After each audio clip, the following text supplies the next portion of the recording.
Olá, queridos, a graça e a paz do nosso Senhor Jesus.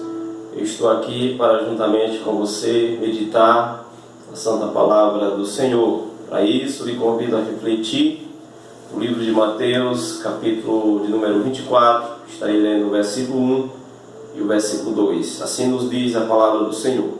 Tendo Jesus saído do templo, ia se retirando quando se aproximaram dele os seus discípulos, para lhe mostrar as construções do templo. Ele, porém, lhes disse: não vedes tudo isto?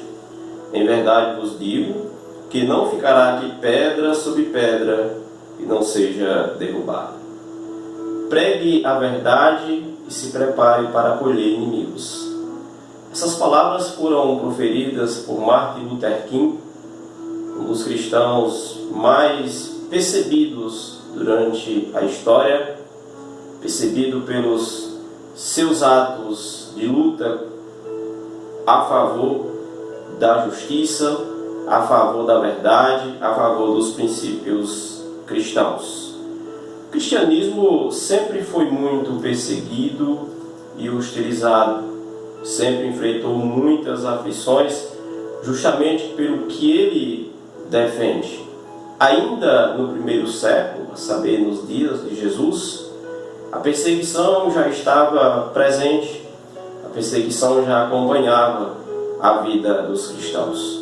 Mas foi especialmente no ano 54 depois de Cristo que essa perseguição ganhou, quem sabe, um novo capítulo, porque foi nesse ano que Roma nomeou Nero para liderar o império. E conforme sabemos, esse foi um dos homens mais perversos que o mundo já conheceu.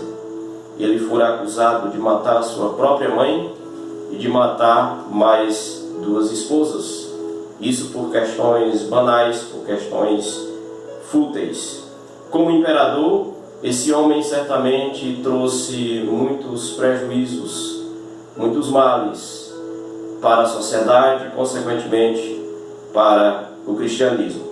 Mas foi no ano de número 64 da era cristã, 10 anos após Nero ter subido ao trono, que a perseguição contra os cristãos foi realmente oficializada. No dia 17 de julho daquele mesmo ano, Roma começou a ser incendiada.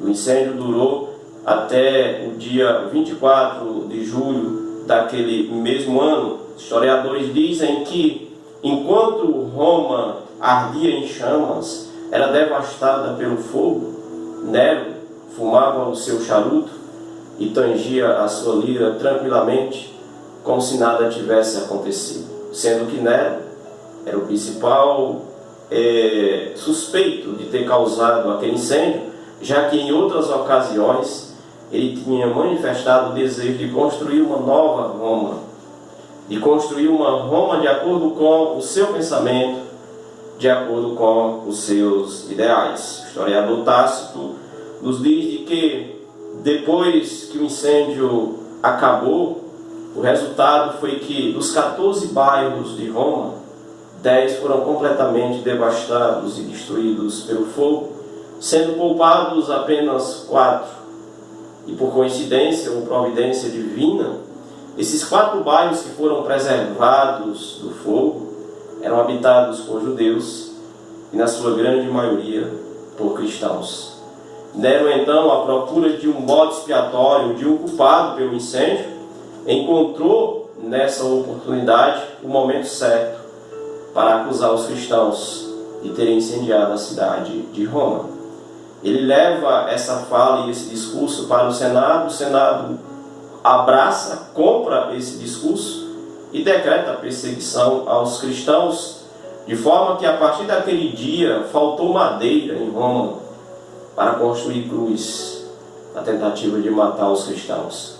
Eles eram banhados de piche, amarrados sobre madeiros, na sequência colocavam fogo sobre seus corpos, e durante a noite esses corpos, queimando, ardendo em chama, servia de luminárias, servia de iluminação para aqueles que por ali passavam. No ano 66, fora incendiada na Galiléia uma sinagoga que pertencia aos judeus.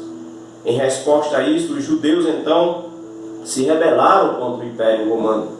Nero envia para a Galiléia um general chamado Tito para resolver aquele problema. Aquele problema durou mais alguns anos, mas foi no ano de número 68 que Nero, entrando em crise contra o Senado, na sequência foi deposto pelo mesmo, e em resposta a isso ele cometeu suicídio, não tendo a oportunidade assim de ver o desfecho daquela rebelião dos judeus contra Roma.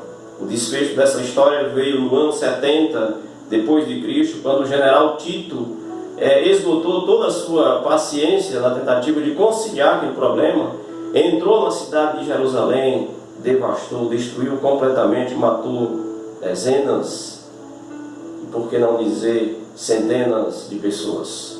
Naquela ocasião, o templo foi completamente destruído e profanado pelo general Tito, a exemplo do que tinha acontecido no ano 170 a.C., aquela devastação causada por Antíoco Epifânio.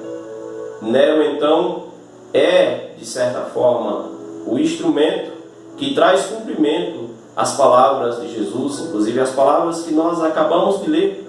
Essas palavras que nós lemos no livro de Mateus 24, versículo 1 e 2, foram ditas por Jesus, quem sabe 30 ou 35 anos antes de Jerusalém ser completamente destruída. O historiador Flávio Joséfo acrescenta em seu livro Guerras Judaicas de que realmente não ficou pedra sobre pedra do templo que tinha em Jerusalém. Ele acrescenta ainda outros detalhes a respeito dessa destruição, o que nos faz ainda mais termos segurança de que realmente o que Jesus proferiu anos antes se cumpriu. Diante disso, você tem dúvida que realmente as palavras que Jesus proferiu ou as promessas que ele fez se cumprirão? É certo que tudo o que Jesus prometeu se cumprirá. Tudo aquilo que ele falou que faria, certamente ele vai fazer. E é bom acrescentar que ainda nesse capítulo 24 de Mateus, a partir do versículo 29, Jesus diz que logo após a grande tribulação, ele voltará para levar para junto de si aqueles que foram eleitos e escolhidos por Deus e que serviram a ele durante todos os seus dias. Diante disso, eu lhe pergunto: você está pronto para vivenciar esse dia? Você está pronto para receber o Senhor quando ele vier buscar a sua igreja? Saiba de uma coisa: ele prometeu que voltaria, e se ele prometeu, ele vai cumprir, porque tudo que Jesus promete, ele cumpre, inclusive o que foi anunciado nesses versículos que nós lemos aconteceu. Que Deus lhe abençoe, que ele lhe prepare, que ele lhe equipe de forma adequada, de maneira que você tenha condições de acreditar e de esperar o cumprimento das profecias do seu Filho. Que Deus lhe abençoe, em nome de Jesus.